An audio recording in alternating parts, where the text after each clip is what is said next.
नमस्कार दोस्तों, मेरा नाम डॉक्टर नगेंद्र यादव है। सबसे पहले मैं आपका धन्यवाद करना चाहूँगा। आप लोग जो मेरी बनाई हुई वीडियो देख रहे हैं और उसमें आपके सुझाव भी आ रहे हैं। आप लोगों ने रिक्वेस्ट की है कि अलग अलग डिजीज पे एक एक करके वीडियोस बनाइए और मेरे जो वीडियोस हैं इनसे काफ़ी लोगों को फायदा भी हो रहा है। मुझे बहुत खुशी होती है जब इस तरह के कमेंट्स मुझे देखने को मिलते हैं।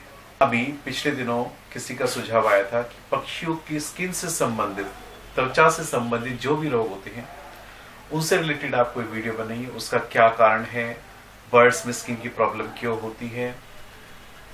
आज मैं कोशिश करूंगा कि पक्षियों में जो स्किन से रिलेटेड प्रॉब्लम होती है उसको पूरा कवर कर सकूं।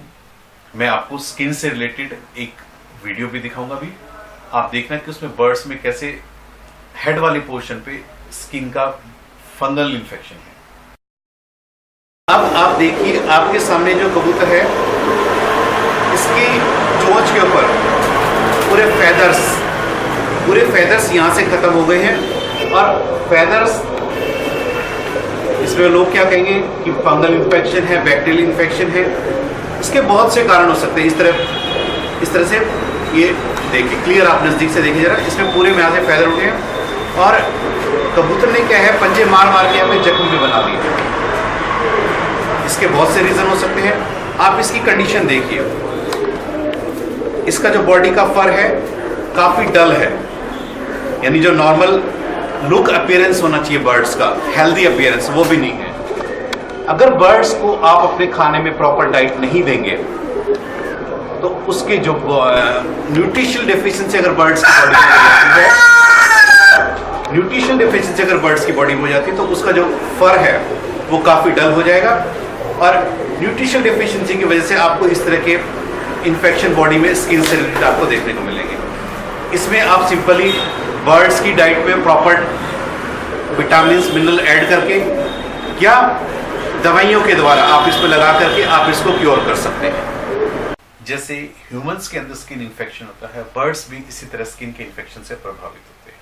बर्ड्स में जो इन्फेक्शन है, बर्ड्स में कोई हल्की सी इंजरी होगी, इन्फेक्शन हो गया, इंजरी होने से बॉडी पे कट पड़ जाता है और कट पड़ने से उस जगह से बैक्टीरियल ग्रोथ या फंगल ग्रोथ या ईस्ट की ग्रोथ होने के चांसेस बहुत ज्यादा होते हैं। यानी बॉडी में इन्फेक्शन को एंटर करने का एक सोर्स मिल जाता है। जिस जगह पे आपकी कोई इंजरी हुई है वहां पे रेडनेस और स्वेलिंग सबसे पहले आपको देखने को मिलेगी। यानी आपका बर्ड्स एकदम हेल्दी है और आपने देखोगे कि एकदम से वहां से फेदर्स उड़ने शुरू हो गए और उस पोर्शन पे आपको रेड रेड नजर आना शुरू हो गया, उस पोर्शन में कोई स्वेलिंग आ गई, तो आप इमीडिएटली समझ जाए कि आपके बर्ड्स में ऑलरेडी कोई ना कोई बैक्टीरिया या पैथोजन एंटर कर चुका है, आपकी बॉडी में जो स्किन का इन्फेक्शन अंदर एंटर कर चुका है। ये एक आपके लिए अलार्मिंग स्टेज भी है कि आप तुरंत एक्टिव हो जाइए, उसका तुरंत निदान कीजिए। जिस जगह पे इन्फेक्शन स्टार्ट होता है बर्ड्स इमीडिएटली रेस्टलेस हो जाता है। आप बर्ड्स की रेस्टलेस की एक्टिविटी को देखकर भी आप समझ सकते हैं कि बर्ड्स के साथ कुछ एबनॉर्मल हुआ है। बर्ड्स उस पोर्शन को बार बार रगड़ने की कोशिश करेगा अपने पंजे से या अपने आपका जो पिंजरा है उससे रिलीफ मिले, इसलिए अपने उस पोर्शन को बार बार रगड़ेगा ताकि उसको रिलीफ मिलना शुरू हो। कई बार ऐसे में क्या होता है, हमारे पिंजरे के अंदर यदि कोई तार या नुकीली कील वगैरह निकली है, बर्ड्स अपने आप को रिलीफ करने के लिए उस पोर्शन से रगड़ता है, वहां पे बर्ड्स की और ज्यादा इंजर्ड होने के चांसेस रहते हैं।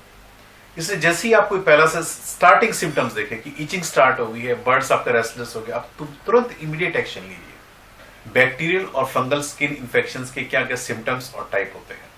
इसमें जो ज्यादातर सिम्टम्स होते हैं वो स्किन को अफेक्ट करते हैं। यानी जो सबसे पहला आपको सिम्टम्स देखने मिलेगा वो स्किन के ऊपर देखेगा। स्किन के ऊपर क्या है, itching. Birds immediately itching start कर देगा, खुजली कर देगा और इचिंग होने से बर्ड्स का जो फेदर क्वालिटी है पूरी होनी शुरू हो जाएगी, बर्ड्स के फेदर गिरने शुरू हो जाएंगे। रेडनेस, फेदर उड़ने की वजह से जिस पोर्शन से आपके फेदर रिमूव हुए वहां पे आपको रेडनेस दिखनी शुरू होगी, यानी पूरा पोर्शन रेड रेड हो जाएगा और उस पोर्शन पे जो है स्वेलिंग भी आ जाती है। ये जो स्किन इन्फेक्शन होता है बैक्टीरियल, वायरल, फंगल, 3 तरह का होता है। बैक्टीरियल स्किन इन्फेक्शन जो कि बैक्टीरिया के द्वारा फैलते हैं, मेनली उसमें bacilli, staphylococci, streptococci. Bumblefoot infection is caused by staphylococci. आपने बहुत से बर्ड्स के अंदर देखा होगा जो नीचे का पंजा है, पैड वाला हिस्सा है, काफी स्वेलो हो जाता है, काफी हार्ड हो जाता है, आप समझ नहीं पाते कि बर्ड्स के अंदर क्या हो रहा है। जबकि एक बैक्टीरियल इन्फेक्शन है, ये मोस्टली पिजन्स में और लव बर्ड्स में आपको काफी देखने को मिलेगा।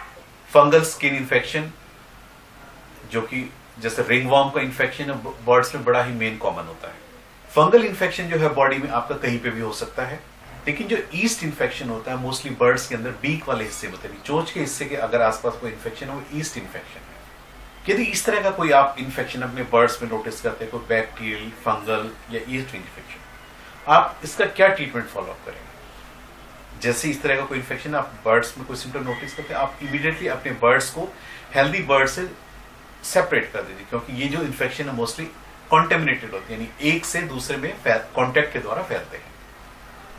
बर्ड्स को सेपरेट करने के बाद आप इमीडिएटली अपने डॉक्टर्स को, वेटनरी डॉक्टर को बुलाइए और डॉक्टर की सलाह के द्वारा ही एंटीबायोटिक्स का प्रयोग या एंटी फंगल क्रीम या फंगल स्किन इन्फेक्शन जितने भी होते हैं मोस्टली बर्ड्स में, वो ओरल मेडिकेशंस के द्वारा ही मोस्टली ठीक किए जाते हैं। यानी पानी के अंदर या फीड के अंदर दवा मिक्स करके ही फंगल इन्फेक्शन को हम ट्रीट कर सकते हैं।